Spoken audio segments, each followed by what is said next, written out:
तो कक्षा 10 का ये अंशांक है, मैथ का अंशांक। तो सेट नंबर 4 हम लोग हल कर रहे थे। आज हमें पढ़ाना है 13 नंबर सवाल से बताना है। तो इससे पहले आप चैनल को सब्सक्राइब कर लीजिए और लाइक कीजिए और शेयर कीजिए। अपना ही चैनल है, जो कुछ आपको कंफ्यूजन हो या कुछ सवाल ना समझ आए उसको आप कमेंट करके पूछ सकते हैं। तो चलिए हम 13 नंबर सवाल स्टार्ट करते हैं।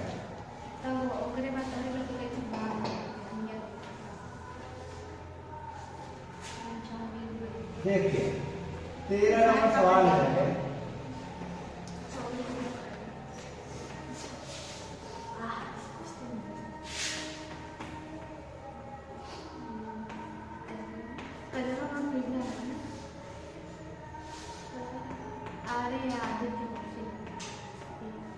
ये देखिए ये हमारा सवाल है।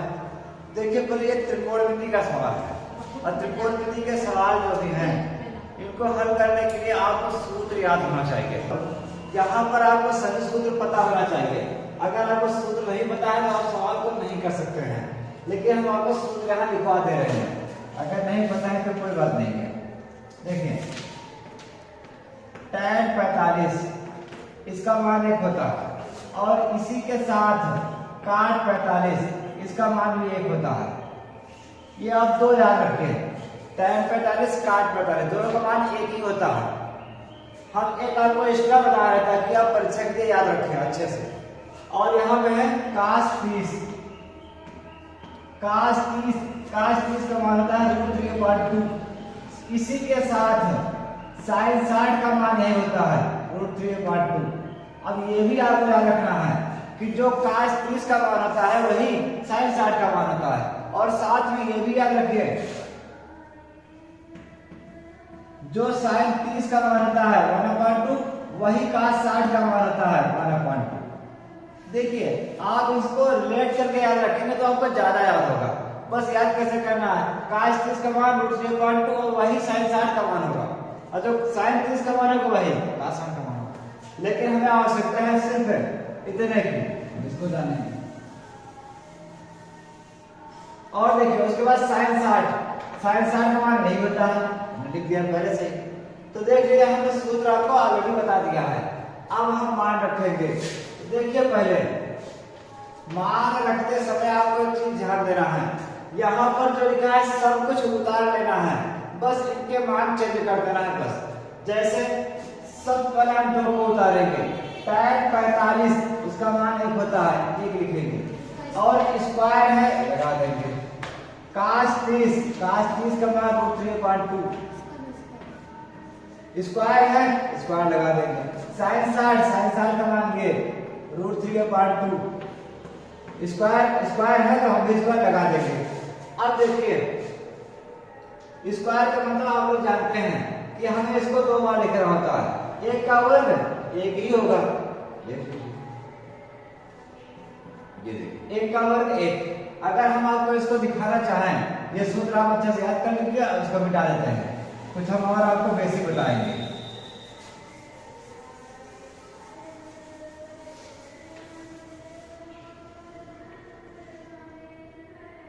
जैसे 1 का वर्ग 1 गुणे 1, तो इसका उत्तर हो जाएगा 1 × 1। और इसी के साथ साथ हम आपको ये बता दे रहे हैं √3/2 इसका वर्ग है। देखिए इसको हम 2 तरीके से हल कर सकते हैं। पहला तरीका है कि आप इसको डायरेक्ट ही पूरा 2 बार लिख दीजिए। आप गुणा करेंगे √3 और √3। अगर कहीं भी एक ही अंक पर 2 बार रूट है तो रूट हटा केवल 3 अकेले बचेगा और 2 दूना 4। और आप चाहें तो इसको ऐसे भी हल कर सकते हैं। यह रूट यानी यह स्क्वायर एक बार 3 पे लगा देना है और यह स्क्वायर एक बार 2 पे लगा देना है। अब आप जानते हैं यहाँ पे स्क्वायर रूट कैंसिल, 3 अकेले बचा। 2 का वर्ग करेंगे 2 दूना 4। तो आप चाहे ऐसे हल कीजिए चाहे ऐसे हल कीजिए, उत्तर वही आएगा हर बार। तो हम लोग यहाँ पे डायरेक्ट हल करते हैं। पहले हमने 2 को उतारा, 1 का वर्ग 1 प्लस इसका स्क्वायर करेंगे, रूट स्क्वायर कैंसिल, 3 अकेले बचा। ये 2 का स्क्वायर कर देगा 2 दूना 4। ऐसे यहाँ पे 3 का स्क्वायर रूट स्क्वायर कैंसिल, 3 अकेले बचा। ये इस पे लगेगा तो 2 का वर्ग 2 दूना 4। अब देखिए ध्यान से, ये पूरा सेम है, ये भी सेम है। आपने पढ़ा है कि अगर x माइनस में है प्लस में है, ये कट जाता है, क्या बचता है 0। इसी प्रकार से ये 3/4 3 पूरा पूरा कट गया तो 0 हो गया, और तो ओके, तो यही हमारा आंसर हो गया। अब सही आंसर कौन सा है? सी ऑप्शन सही है।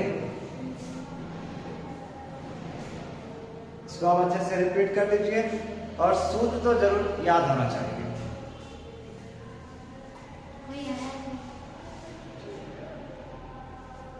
कोई आया चलो इसको मिटा दे रहे हैं।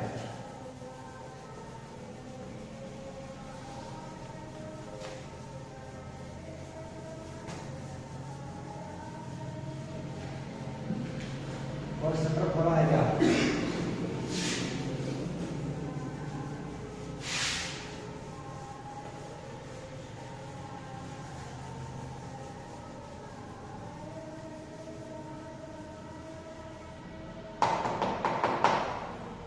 चलिए अगला सवाल 14 नंबर।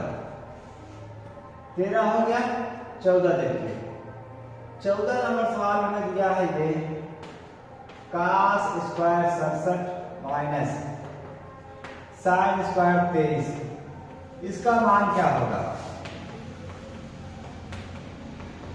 वैसे इस सवाल के आगे स्टार बना हुआ है। स्टार इसलिए बना हुआ है क्योंकि नीचे नोट में बताया गया है स्टार लगे प्रश्नों से संबंधित चैप्टर से टॉपिक एनसीईआरटी से हटा दिए गए हैं, एनसीईआरटी द्वारा हटा दिए गए हैं। अर्थात यह सवाल एनसीईआरटी के द्वारा काट दिया गया है। यह पेपर में नहीं आएगा, लेकिन आ गया तो आप कर सकते हैं, उसको हम बताएंगे। तो देखिए पहले यह सवाल करने से पहले आपको एक सूत्र याद होना चाहिए, और यह सूत्र है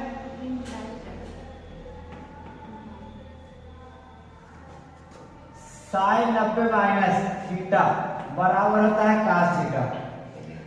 यह सूत्र आपको पता होना चाहिए, sin 90 माइनस थीटा बराबर cos थीटा हो जाएगा।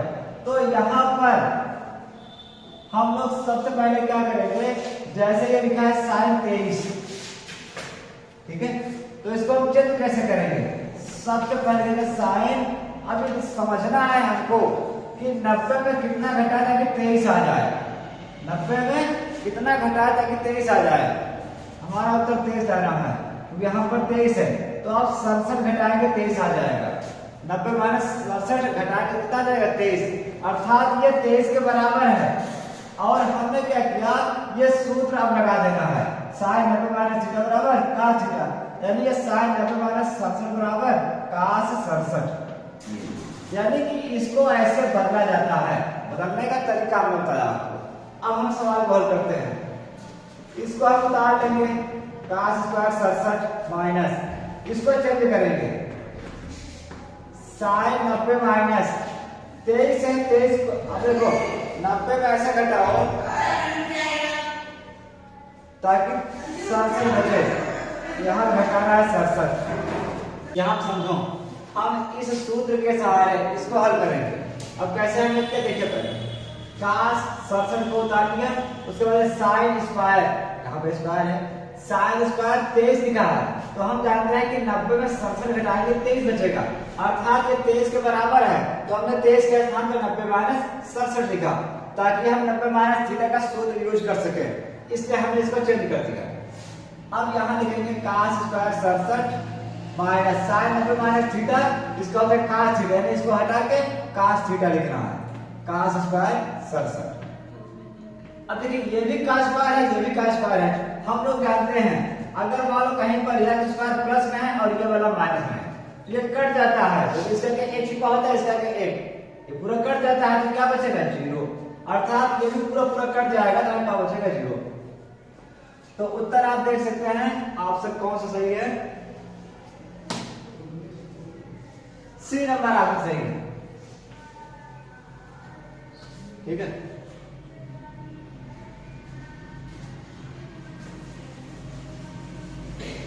चलिए इसे मिटा दे रहे हैं। अगला सवाल देखते हैं।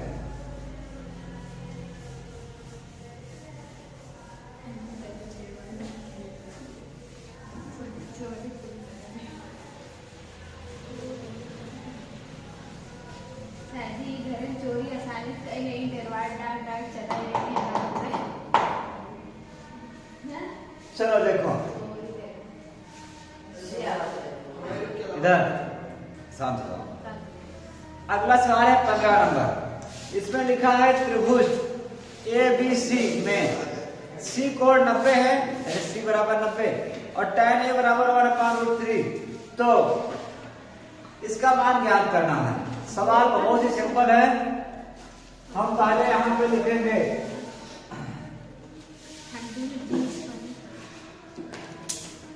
त्रिभुज ABC में कोण C बराबर 90 है, अर्थात हमें एक त्रिभुज बनाना है और इसमें कोण C 90 रखना है। तो 90 आपको पता होना चाहिए। देखिए जो ऐसे ये कटता है सिंपल सा प्लस पर, तो यहाँ जो बनता है क्या होता है 90 अंश का कोण पूरा सेम, यानी 90 अंश का कोण कहीं भी बनेगा तो सीधा सिंपल ऐसे लंब रहेगा। यहाँ पे क्या बनेगा 90 अंश का कोण। तो देखिए ऐसे ही सेम आकृति यहाँ बन रही है। इसका मतलब यहाँ पर 90 अंश कोण बन रहा है और यहाँ पर क्या होगा कोण C यहाँ लिखा जाएगा। अब उसके बाद A और B आप कहीं भी रख सकते हैं। तो हम A को यहाँ रख देते हैं, B को यहाँ रख देते हैं और A इसको हटा देते हैं। अब देखिए आगे आगे क्या दिया है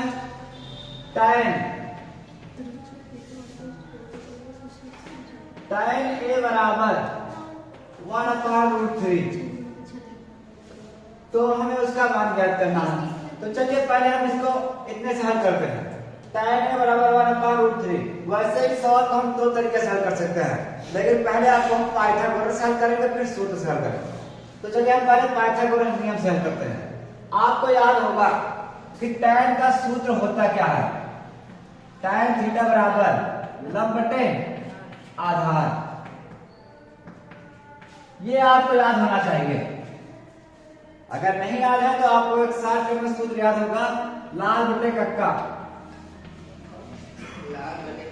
ये देखिए लाल बटे कक्का, ये सूत्र आप याद रखें, इससे आपके सभी मान बहुत अच्छे से याद होते हैं। जैसे अगर आप ये देखिए साइन के मान ज्ञात करना चाहते हैं, साइन थीटा, तो सबसे आगे वाले एक अंक ले लीजिए, ऊपर नीचे ला यानी कि यल बटे के लंब बटे कर्ण। ये हो जाएगा साइन थीटा। अगर साइन थीटा का हम सूत्र लिखे तो यल बटे के आएगा, इसको हम कहते हैं लंब बटे कर्ण। अर्थात इसका यहाँ पे हमें मिल जाता है तो आगे हमारा लंब बटे कर्ण। अगर हमें tan का मान चाहिए tan थीटा, तो इसके बीच में जो है देखिए ये देखिए साइन है, आगे वाला tan है, उसके बाद साइन कास tan। पहले हम आपको ऐसा बता दें कि ये जो सूत्र आपने याद किया होगा लाल बटे कक्का, इसको और हम अच्छे से समझा दे रहे हैं आपको एक बार। देखिए साइन थीटा कास थीटा और ये होता है tan थीटा, ठीक है। अब इसमें होता है हमने याद किया है,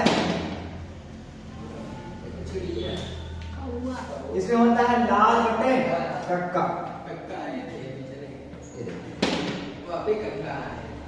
लाल बटे कक्का, ये लाल हो गया के और ए, लाल बटे कक्का, यानी साइन का मान होता है ये देखिए लंब बटे कर्ण। लंब बटे कर्ण साइन का होता है और कास का मतलब आधार बटे कर्ण, और tan का मान होता है लंब बटे आधार। अगर हम इसको हिंदी में लिखना चाहें तो लंब बटे कर्ण, ऐसे लंब बटे कर्ण और ये आधार बटे कर्ण। उसके बाद लंब बटे आधार,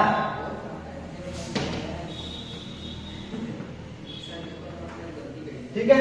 आपको ऐसे याद रखना है, साइन का सूत्र होता है लंब बटे कर्ण, देखिए यल बटे के, और कास होता है आधार बटे कर्ण, आधार बटे कर्ण यानी ए बटे के, और ये tan का लंब बटे आधार। तो इसीलिए ये सूत्र बहुत ही अच्छा है आपको याद करने के लिए कि लाल बटे कक्का, लाल बटे कक्का, इसका मतलब है आगे वाला साइन का सूत्र है, उसके बाद काश का है, उसके बाद टैन का है, साइन काश टैन। और अगर आप इसका उल्टा मान चाहते हैं तो आप जानते हैं, अगर हम नीचे से देखें तो ये कासेक का मान हमें आगे मिल जाएगा, उसके बाद सेक का, उसके बाद काट का। ये देखिए कण बटे लंब और सेक का, यानी कासेक होता है कण बटे लंब और सेक का कण बटे आधार, काट का आधार बटे लंब। यानी जस्ट इसी का आप उल्टा कर देंगे तो आपको ये तीनों मान मिल जाएंगे। तो इसको हम आपको बेसिक बताया था सूत्र याद करने के लिए, इसको आप अच्छी तरह से जानते रहेंगे।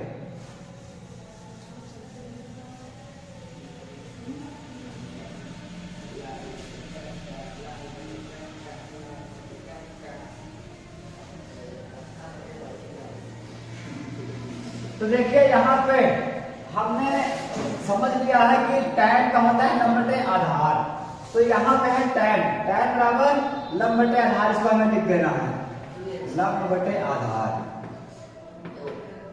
देखिए लंब है एक, आधार है √3, तो ये इसका मान है और ये इसका मान है, तो हम इसको चित्र पे रख लेंगे। लंब ये है, आधार ये है, कर्ण ये है। लंब है एक, आधार है √3, कर्ण हमें पता ही नहीं है, कर्ण का मान ज्ञात करना पड़ेगा, तो उसके लिए हमें पाइथागोरस प्रमेय लगाना पड़ेगा। चलिए हम पाइथागोरस प्रमेय लगाते हैं। यहां लिखेंगे पाइथागोरस प्रमेय से,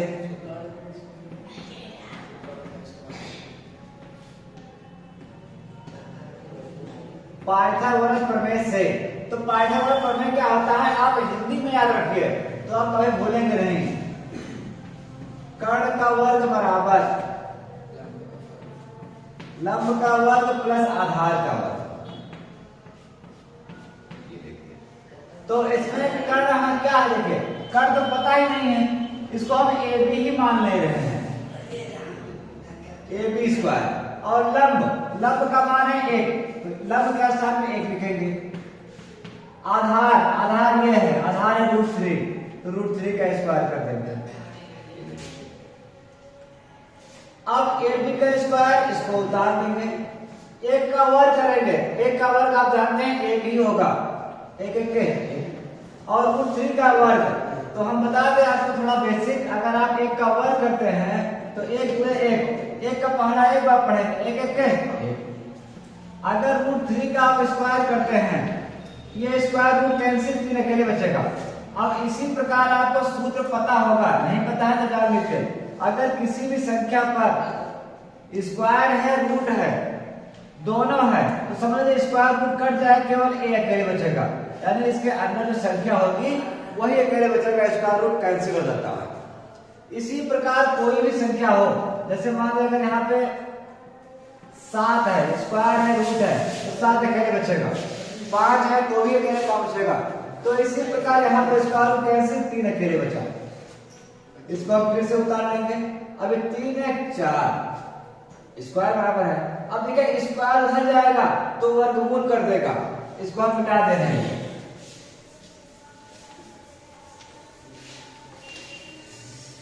तो स्क्वायर उधर में लेके वर्गमूल हो जाएगा, यानी कि √AB, √4 हो जाएगा। अब 4 का वर्गमूल 2 होता है, तो उत्तर आ गया AB का मान 2।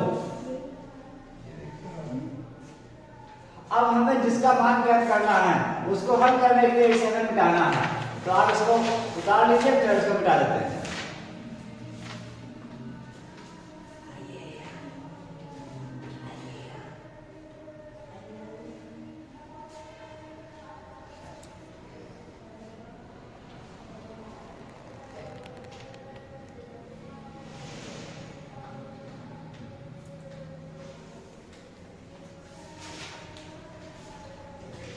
हम चलो ठीक, इसे मिटा के अब इसके आगे हम करते हैं जो हमें मान ज्ञात करना है। तो देखिए इसको हम मिटा दे रहे हैं, अब इसके आगे का प्रोसेस है। सवाल में आपको दिख रहा है कि हमें किसका मान ज्ञात करना है। देखिए,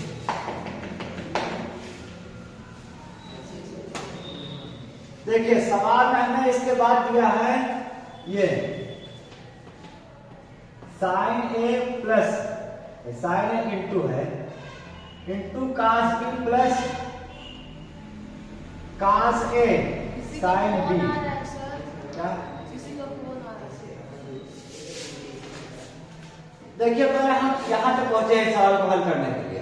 हमने इसके पहले पार्ट हल कर लिया, हमें कर्ण का मान नहीं पता था, हमने कर्ण का मान ज्ञात कर लिया। अब हमें साइन ए कास बी का मान ज्ञात करना है, कास ए साइन बी का मान ज्ञात करना है ताकि हम इसमें रख सके। तो इसके लिए हम आपको दो चित्र बनाकर पहले समझा दें, कुछ इसका नॉलेज है आप समझ लीजिए। जैसे कि आपको हमने दो चित्र बना दिया,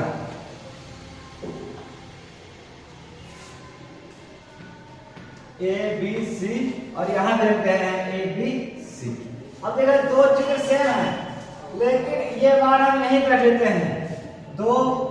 अच्छा अभी नहीं रखेंगे, पर समझिए यहाँ पे मान हम कोण ए लेते हैं, यहाँ पे कोण क्या लेंगे ए और इसमें कोण लेंगे बी।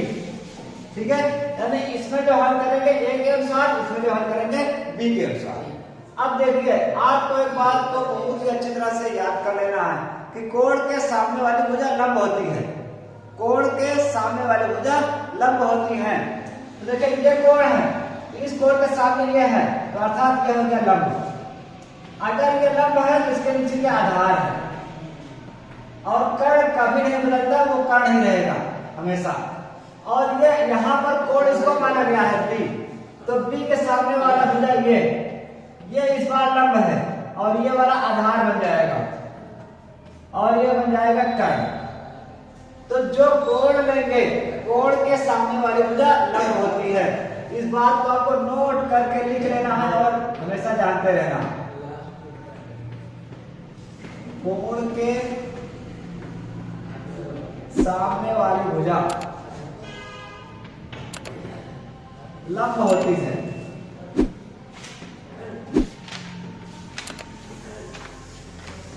ठीक है, ये नोट आपको याद रखना है बढ़िया से। कोण के सामने वाली भुजा लंब होती है, तो ये कोण है, इसके सामने ये लंब आधार कर्ण। अब यहाँ पे हमने इसको कोण मान लिया कोण बी, तो ये लंब कोण के सामने वाली भुजा ये लंब ये आधार ये कर्ण। अब हमने ऐसा क्यों माना ताकि आपको बढ़िया से समझ में आ जाए। जैसे देखिए इसमें से अगर आप साइन निकालेंगे साइन ए, तो हम यहाँ लिखेंगे लंब बटे कर्ण, लंब बटे ये रहा कर्ण। तो लंब बीसी है और कर्ण क्या है ए बी, यानी बीसी बटे ए बी, ये ऐसे करेंगे। ठीक है, और नहीं तो अगर हम आपको और विस्तार दिखाना चाहें तो आप ऐसा देखिए, जो मान दिए गए हैं इन मानों को यहाँ पर रख लेते हैं। इसका मान 2 है, इसका मान 1 है और नीचे है √3 और यहाँ पे रख लो 2 1 और यह √3।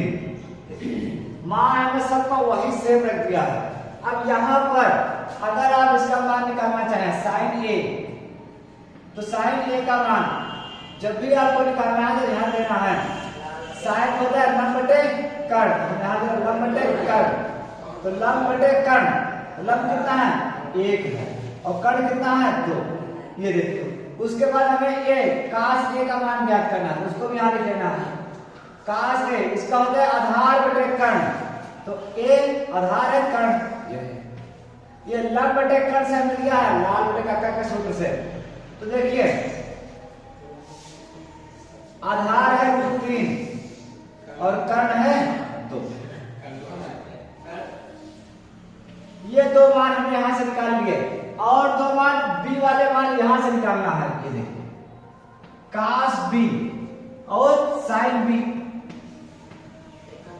देखिए कास बी, तो कास का क्या होता है आधार बटे कर्ण,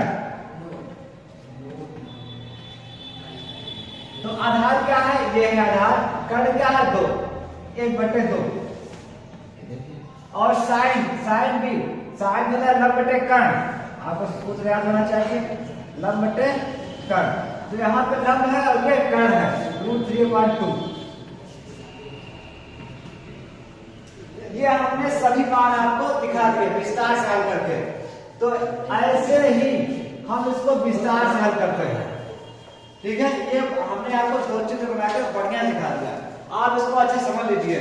और बाकी हम लोग जब करेंगे तो इससे डायरेक्ट लेके स्टार्ट करके करेंगे। ठीक है, आप पहले इसको उतार लीजिए बढ़िया से, फिर सवाल करते हैं।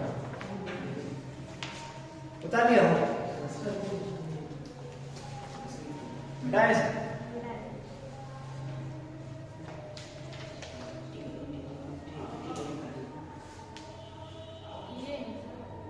चलो ठीक है, इसको मिटाते हैं फिर।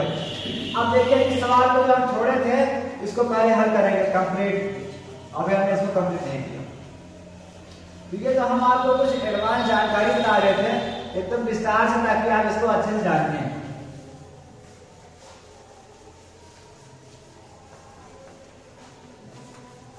इन सबको हटा दे रहे हैं हम। ठीक है, देखिए हमने जो आपको अभी अभी बताया वो एकदम पूरा फुल विस्तार है, लेकिन हम लोग जब सवाल करेंगे ना यहाँ से करेंगे डायरेक्ट, तो इसके लिए आप समझिए हमें किसका मान है साइन ए। तो अभी अभी हमने बताया जब ए लेना है तो ए ये रहा साइन ए लंब बटे, तो ये लंब है ये कर्ण है, लंब बटे कर्ण 1/2 कास बी। जब बी लिखा है तो बी के अनुसार ये है, अब इसके सामने ये लंब हो गया आधार कर्ण, तो कास बी, कास का होता है आधार बटे कर्ण, तो ये रहा आधार ये रहा कर्ण। चाहे आप यहाँ समझ लीजिए, अगर यहाँ से कम समझ पा रहा है तो अभी हमने जो बताया है उसमें आप देखिए यहाँ और यहाँ पर इसके बाद यही लिखे गए थे। उसके बाद ये प्लस साइन ए, साइन ए के अनुसार ये लंब है आधार है कर्ण है, क्योंकि कोण के सामने वाली भुजा लंब होती है। तो कास ए है, कास का होता है आधार बटे कर्ण, तो इस बार आधार क्या है कर्ण क्या है। उसके बाद साइन बी, अब देखिए बी के अनुसार ये रहा बी, तो बी के अनुसार फिर चेंज हो गया, ये लंब हो गया आधार और कर्ण। अब हमें इसके अनुसार बताना है, साइन होता है लंब बटे कर्ण, तो ये लंब है और ये कर्ण है। देखिए क्यों लंब है, लंब तो रियल में ये वाला है, लेकिन यहाँ पर बी के अनुसार ये, जब आप साइन बी लेंगे तो इसके अनुसार लंब ये वाला हो जाएगा, तो लंब बटे कर्ण।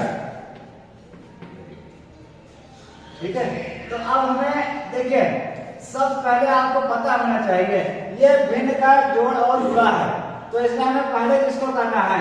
आपने एक नियम पढ़ा होगा कक्षा 5 में, भागु जोग, इसका मतलब है भाग गुणा और जोड़ घटाना। भागु जोग, भाग गुणा जोड़ और घटाना, तो हमें सब भाग करना है, भाग तो है नहीं, फिर गुणा करना है, तो पहले गुणा होगा, ये इससे गुणा कर जाएगा और ये वाला इससे गुणा हो जाएगा, फिर बाद में जोड़ा जाएगा। ये नियम है। अब आप ऐसा नहीं कर सकते पहले जोड़ कर दे फिर बाद में गुणा करें, गलत हो जाएगा। तो ये नियम है, नियम के अनुसार हमें चलना है। तो सब पहले गुणा करेगा, देखिए गुणा में भिन्न का गुणा जो करता है ऊपर ऊपर नीचे नीचे, एक एक के एक और नीचे 2 दूना 4, और ये इससे गुणा कर जाएगा। आपको सूत्र याद होना चाहिए, कभी भी √3 और √3 यानी सेम अंक पर रूट है तो रूट कैंसिल, जैसे ये रूट ए है और ये भी रूट ए है तो रूट कैंसिल ये अकेले बचा। अगर ये रूट x है ये भी रूट x है तो रूट कैंसिल x के लिए बचेगा। तो आपको ध्यान रखना है कि सेम अंक पर अगर 2 बार रूट है तो समझ लो रूट कैंसिल हो जाएगा। √3 रूट कैंसिल 3 अकेले बचा, लेकिन नीचे गुणा कर जाएगा 2 दूना 4। अब देखिए ये भिन्न है, भिन्न का जोड़, इसमें हर जो है मिल रहा है, अगर हर सेम है तो इसको हम जोड़ लेते हैं, 1 + 3 और हर को 1 ही लिखते हैं। ये 3 1 4, 4 बटे 4 और 4 का 4 कट गया 1, यानी हमारा उत्तर आया 1। ऑप्शन सही कौन है ये आप देख लीजिए। सही ऑप्शन है हमारा सी नंबर, तो सी नंबर हमारा उत्तर सही है। देखिए अगर ये सवाल आपको कम समझ में आया है तो कोई बात नहीं, आप यही सवाल एक बार पीछे करके बैक करके फिर से देखिए इसका पूरा वीडियो, तो ये आपको बहुत बढ़िया से समझ आ जाएगा। 1-2 बार आप देख लेंगे तो बढ़िया समझ आ जाएगा, कोई दिक्कत नहीं।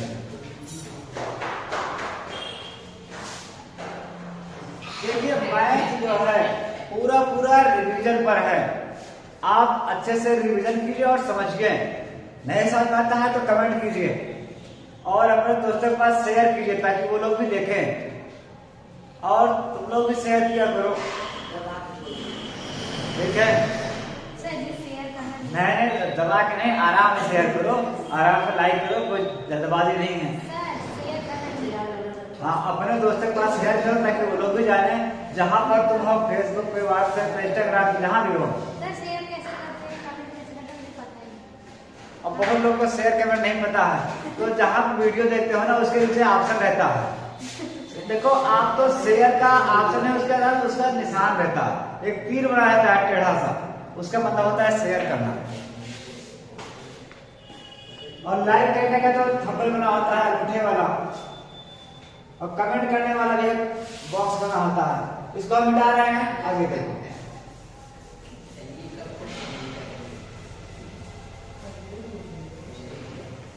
सर कल सुबह की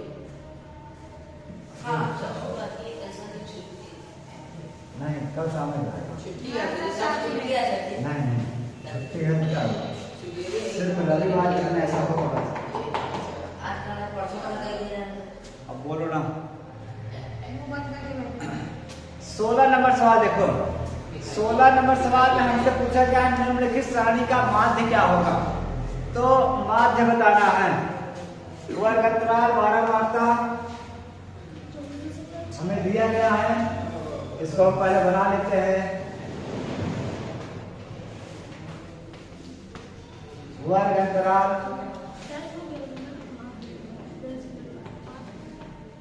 12 वार्ता,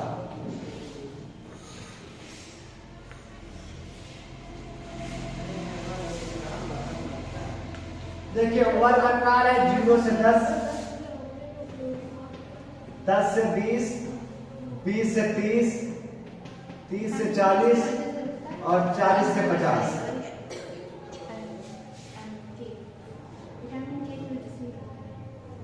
और उसके बाद यह है 3, 6, 8, 5, 3।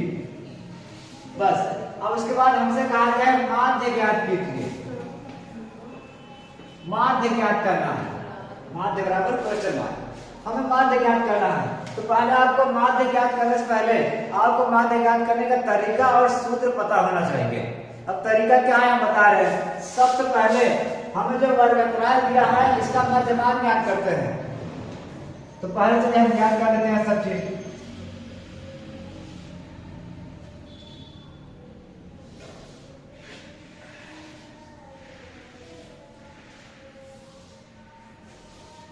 देखिए जब भी हम माध्य ज्ञात करने हैं, माध्य ज्ञात करना होता है तो दो बॉक्स में एक्स्ट्रा बनाना पड़ते हैं, दो कॉलम। तो देखिए ये दोबारा करता है, अब यहाँ पर लिखेंगे मध्यमान।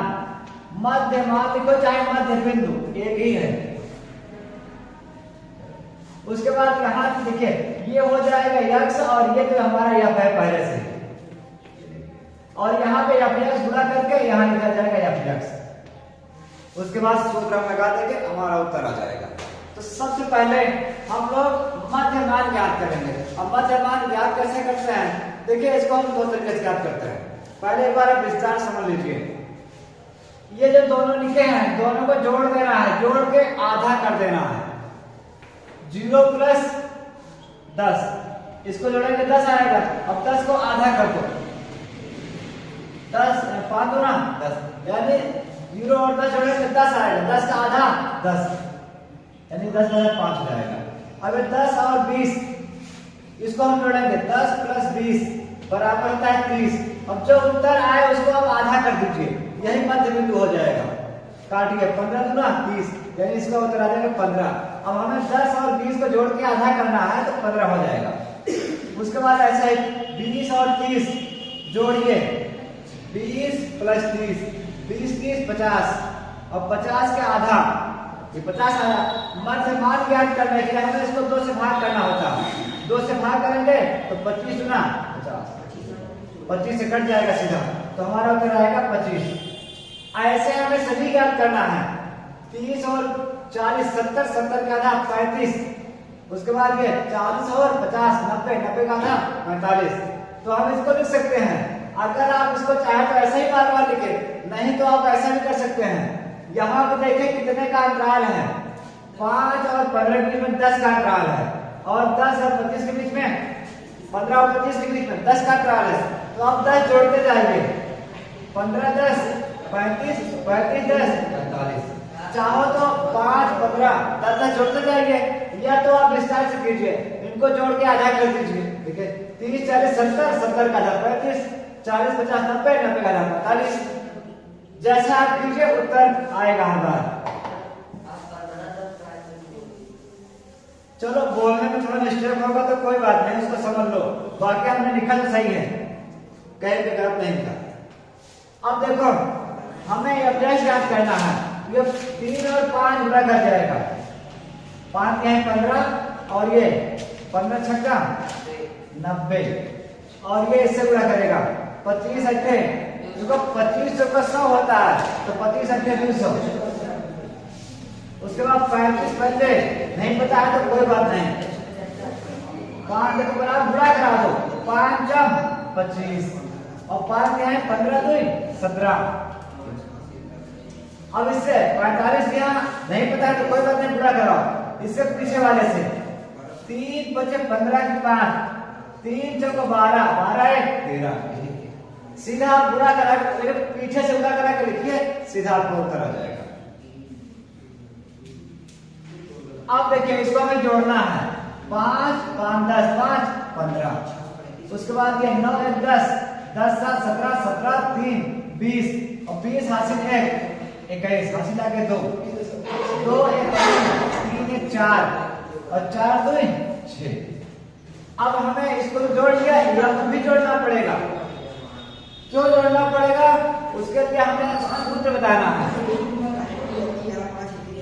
देखिए पहले हम यही बता दे रहे हैं, आपको पता होना चाहिए जो माध्य होता है इसका सूत्र होता है सिग्मा एफ एक्स बटे सिग्मा एफ।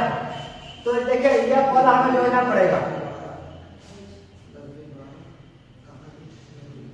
कहाँ चुका रहे हो? 6 3 9 8 9 17 17 5 17 5 22 22 2 22 3 25। ये हमारा जोड़ आ गया 25 और ये हो गया इतना। अब देखिए यहाँ पर हम मान रखेंगे एफ एक्स का जोड़ कितना आया है 615 और सिग्मा एफ यानी एफ वाला जोड़ कितना आया है 25। आप चाहें तो इसको एक बार काट के तब हल करिए या डायरेक्ट भाग कर दीजिए तो भी आंसर आएगा। तो हम पहले 5 से काट दे रहे हैं इसको, 5 जब 25 5 से इसको काटेंगे, 5 के 5 यहाँ पे 5 घटाओगे 1 बचेगा, ये हो गया 11, 5 गुना 10 यहाँ बचेगा 1 हो गया 15, 5 यहाँ 15, यानी कि हमारे का बचा 123 बटे 5। अब इसको भाग कर देना है, भाग आपको आता है सीधा सीधा यही भाग कर दे रहे हैं, या तो यहाँ आपको दिखा दे रहे हैं 5 भागे 123, ठीक है। 5 दूना 10 घटाएंगे कितना आ जाएगा, 5 चौका 20 घटाएंगे 3 आ जाएगा। अब 10 में लगाएंगे 1 0 बढ़ जाएगा, 5 6 30 पूरा कट गया, यानी कि हमारा उत्तर आया 34.6। ये हमारा आंसर है। और उत्तर सही कौन सा है इसमें? बी वाला ऑप्शन सही है, बी 24.6। ये हमारा समांतर माध्यक निकल गया या माध्य। इसको आप उतार लीजिए अच्छे से। अच्छा हाँ, कभी कभी होता है कुछ बच्चों को ये काटने में कंफ्यूजन होता है, तो आपको दिक्कत नहीं ले रहा है, हम आपको बिना काटे भी उत्तर ला सकते हैं। तो हम वो भी तरीका बता रहे हैं, पहले आप इसे उतार लीजिए, उतार लो तो इसको हम बिना काटे हल कर देंगे, ताकि आप वैसे भी जानते रहो।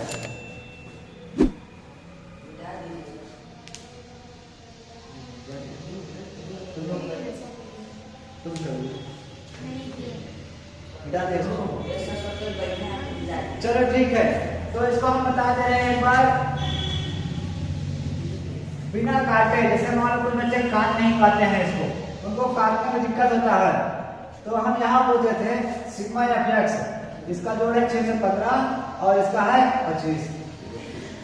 इसको आप डायरेक्ट भाग कर दीजिए। अगर आपको काटना नहीं आता है तो कोई बात नहीं, भाग करिए डायरेक्ट। ये हटाइए, देखिए 25 भागे 615, डायरेक्ट भाग करेंगे तो भी उत्तर वही आएगा।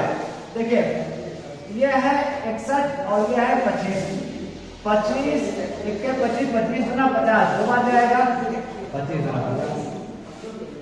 पीछे तुम उठो वहां से, उठो वहां से, एक बेंच वाला बैठ, चलो एक बेंच वाला बैठो। हम क्या कह रहे हैं, एक बेंच वाला बैठो पहले, ये बैठो। अब पढ़ने आते हो, ये नहीं कि बस तुम यहाँ पढ़ा रहे हैं तो वहां पर अपना पेन ढूंढ रहे हो, कॉपी ढूंढ रहे हो। कक्षा 1 2 बच्चे हो गए हो, कक्षा 1 2 बच्चे हो गए, बस अब भाई हमेशा पेन ढूंढ रहे हैं, मजाक कर रहे हो। अब बोर्ड परीक्षा देने जाने वाले हो, हाई स्कूल की परीक्षा दे रहे हो, और ये हाई स्कूल तुम्हारा एक ऐसी मार्कशीट है कक्षा 10 का जो तुम्हें पूरी जिंदगी भर काम देगा। और आप कहीं भी जॉब में कहीं भी जाएंगे तो यही मार्कशीट लगाना पड़ेगा आपको, और हर एक टीचर यही आपकी मार्कशीट देखेगा। ऐसे हल्के में रहे हो। देखो 25 गुना 50 घटाएंगे, एक आ गया, इसको घटाएंगे एक आ गया, 6 5 के 1, और 5 को उतार लेंगे। अब 25 बार ऐसा पढ़ेंगे 115 से कम रहे, 25 चौका 100, 25 पंजे 125 ज्यादा हो जाएगा तो 4 बार जाएगा, 25 चौका 100, ये घटाएंगे 15 आ जाएगा, ये घटे 0। अब बढ़ाएंगे दशमलव और यहाँ बढ़ जाएगा एक 0, दशमलव लगाने के कारण एक 0 यहाँ बढ़ा देते हैं। अब 25 छक्का 150 होता है। आपको पहाड़ा भी कुछ याद होना चाहिए। तो देखिए वही उत्तर आ गया, हमने इसको काटा नहीं, डायरेक्ट ही भाग कर दिया, तो भी आपका आंसर वही आएगा, बी ऑप्शन सही है। हो गया। आप चाहे तो बिना भाग किए यानी बिना काटे भी उत्तर ला सकते हैं। देखो पढ़ने आए हो, अगर आप पढ़ रहे हो तो सीरियस होकर पढ़ो।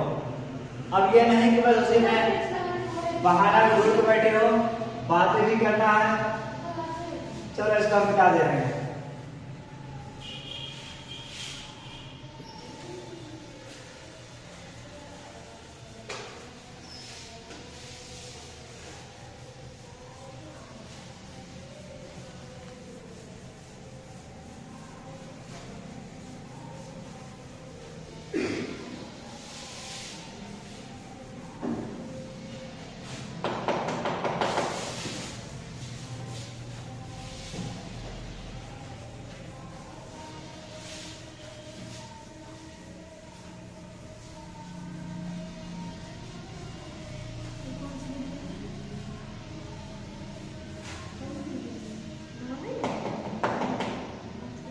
अगला सवाल देखिए,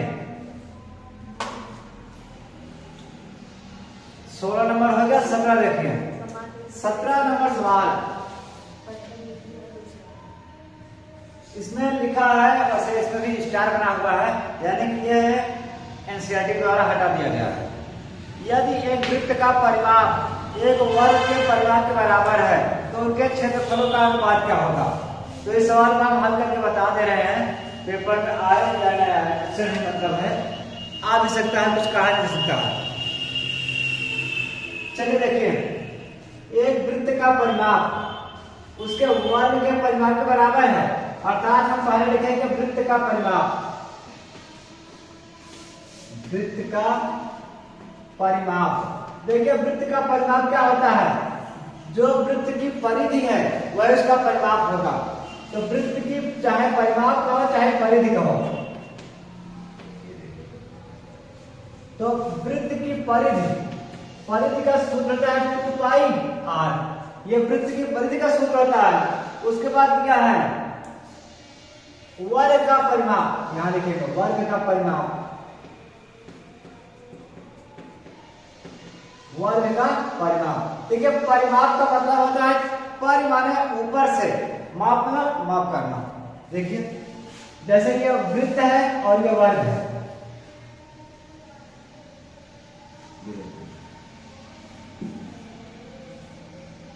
ये मान लो वर्ग है, तो इसकी चारों भुजाओं का योग परिमाप पता है। इसकी जो ये लंबाई है वृत्त की परिधि की लंबाई, इसको परिमाप कहते हैं।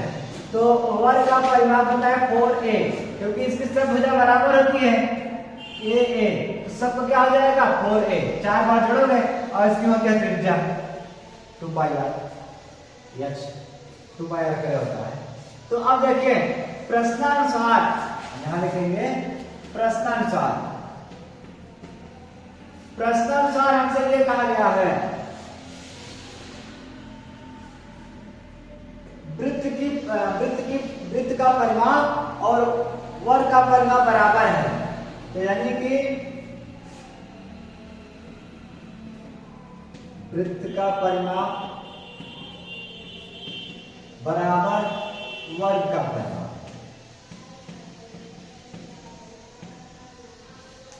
तो देखिए वृत्त का परिमाप है 2πr बराबर वर्ग का परिमाप है ये 4a, तो दोनों को बराबर कर दिया। अब 2 उधर जाएगा, इसको काट देगा, 2 दूना 4, तो हम इसको अकेले यहां रखेंगे r बराबर पाई उधर जाएगा बटे हो जाएगा, यहां रखेगा 2a अपन पाई। ये हमने क्या किया, r का मान ज्ञात कर लिया, ठीक है। अब उसके बाद हमें सवाल को हल करना है, जो हमसे कहा गया है ज्ञात कीजिए, तो उसको हम यहाँ पे हल करते हैं। तो पूछा है क्षेत्रफलों का अनुपात, तो क्षेत्रफलों का अनुपात ध्यान देंगे, क्षेत्रफलों का अनुपात। देखिए क्षेत्रफलों का अनुपात हम क्या करेंगे, वृत्त का परिमाप ऊपर, वर्ग का क्षेत्रफल नीचे। वृत्त का क्षेत्रफल ऊपर रहेगा और वर्ग का क्षेत्रफल नीचे रहेगा। ये क्षेत्रफल लिखा है, आप समझ लेना। तो वृत्त का क्षेत्रफल सूत्र होता है πr², वर्ग का क्षेत्रफल होता है a², यही सूत्र होता है। तो हमें अनुपात मतलब बटे हम कह सकते हैं, तो पाई को पाई लिखेंगे, r का मान अभी हमने ज्ञात किया, तो यही मान r का रख देंगे 2a/पाई, और ऊपर स्क्वायर है, स्क्वायर लगा देंगे, और बटे a² इसको लिख देंगे। अब देखिए इस सवाल को हल करने के लिए हमें इसको मिटाना पड़ेगा, इसको आप उतार लीजिए अच्छे से, पहले उतार लो, अच्छे नहीं हल करेंगे तो साफ साफ उतार लिया।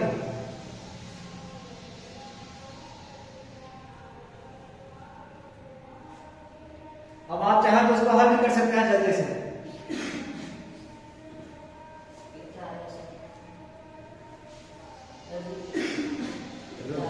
रुक जाओ हम बता रहे हैं।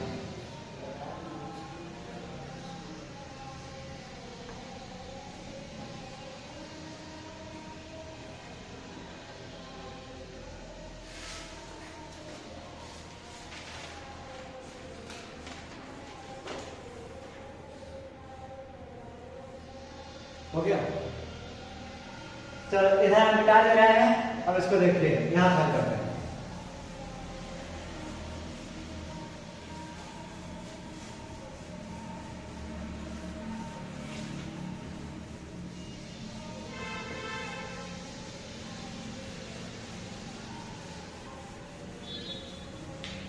देखिए पहले हम इस पाई को उतार लेंगे, यह स्क्वायर सब पर लग जाएगा, यानी कोष्टक के अंदर जितने भी अंक हैं 2 का स्क्वायर करेंगे, 2 दूना 4, उसके बाद a का स्क्वायर कर देंगे, ये हो जाएगा a² बटे ये पाई पर ही स्क्वायर हो जाएगा π²,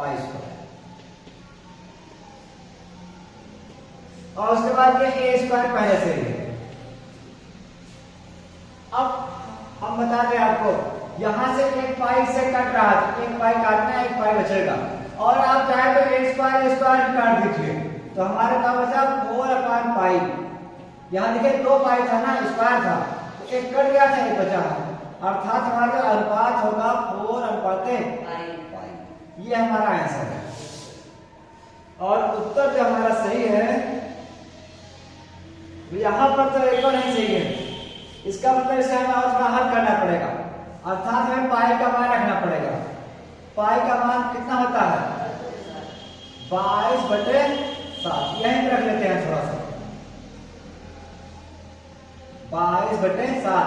अब जो सबसे नीचे है ऊपर क्या कर जाएगा 4 × 7/22। काटे इसको, दो से काटेंगे, 2 दूना 4 और 11 दूना 22। तो हमारा उत्तर ये बचेगा, ऊपर 2 और 7 है, 7 दूना 14 और नीचे कितना बचा है 11। तो हमारा उत्तर हो जाएगा 14:11। अब देखते हैं ऑप्शन मिला। हाँ, बी वाला ऑप्शन मिल गया। ये देखिए 14:11। तो हमारा उत्तर ये सही है। अगर आप चाहते शुरू पाई को मान रख देते हैं या बाद में रखो, उत्तर तो वही आएगा, कोई दिक्कत नहीं।